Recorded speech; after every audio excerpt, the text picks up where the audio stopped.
Good morning and welcome to another edition of Angry Taxpayer. My name is Donna Smirniotopoulos.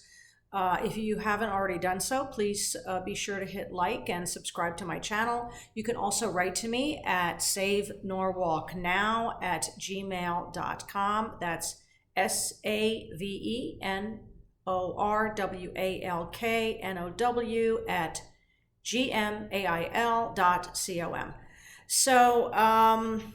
Welcome back from Labor Day, everybody. If you're wondering what's going on here, I have a little bursitis. I was watching Senator Duff's live Labor Day video yesterday, and he seemed to think that his viewers needed to know the intimate details of his weekend and how his father cooked steaks. So I'm going to tell you I have bursitis. I did not become Igor from Young Frankenstein, because if I did, I'd put it on the other shoulder and say, what hump? Anyway, so today I want to talk to you about some of the usual issues, corruption and conflict of interest in the city of Norwalk. I don't know how many of my viewers are naive enough to think that there aren't any problems in Norwalk with conflict of interest. I believe that they are too numerous to count, but some of them are glaringly disturbing, and they do impact your lives and they impact your pocketbooks.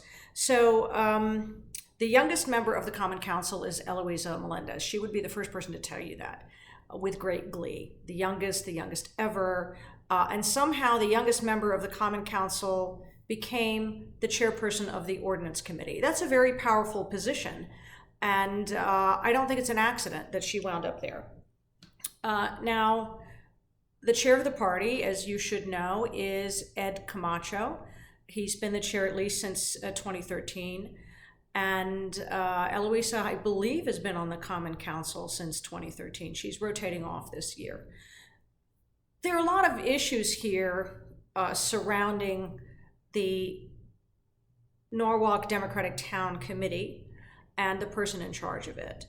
As I pointed out previously, he quit-claimed the equity in his Quintard Avenue home right around when the city found out about Fire Tree coming in to open a prison, a residential reentry center for federal prisoners across the street from his house. So that was just kind of a weird coincidence, right? I mean, no one told him. He just decided it was the right time to do that.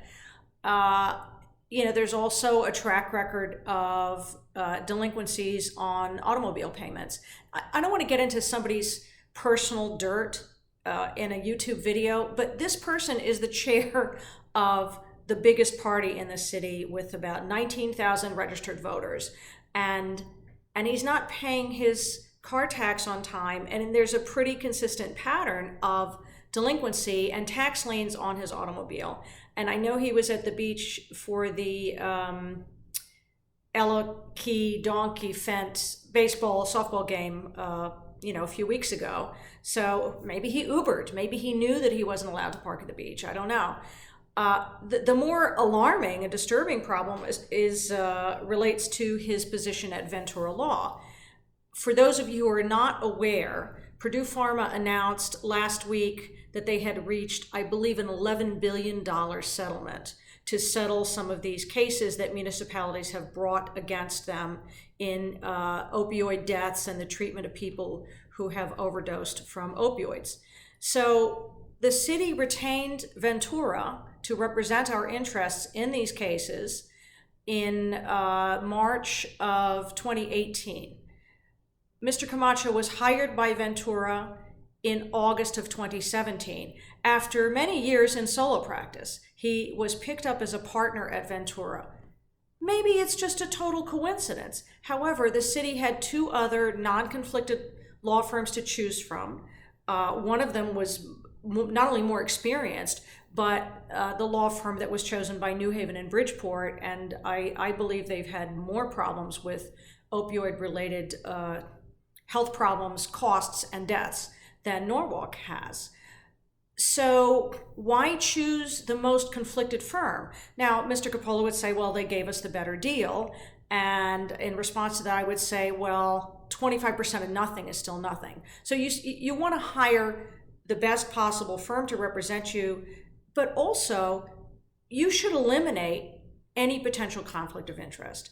So we had a Democratic Party chair of a 14-1 Democratic-controlled Common Council appointed by the mayor to serve on the Board of Estimate and Taxation, elected chair of that board, hired as a partner, and now he is in a position to gain materially from that position, and there are no torches and pitchforks. And, I don't understand why we can't get energized over some of these issues. I think they are quite serious. I think they have implications for everyone. And I would like you all to take a minute to write to the mayor and write to the Common Council and express your concern about conflict of interest in the city of Newark, and use this case as an example. The chairman of the Democratic Town Committee should not be in a position to benefit from a contract that the city has with his employer. Full stop. So we need to make sure that's not happening. Maybe it isn't going to happen. Maybe Ventura won't make any money off of this deal. But I think we need to stand up and shout for what's right in this city. And let's start here with Ed Camacho, Ventura, and the Purdue Pharma settlement. And I hope you have a great day, and I hope you enjoyed my little funky, I feel like a pitcher, a major league pitcher. Not. All right, have a great day, and hope to see you tomorrow. Bye-bye.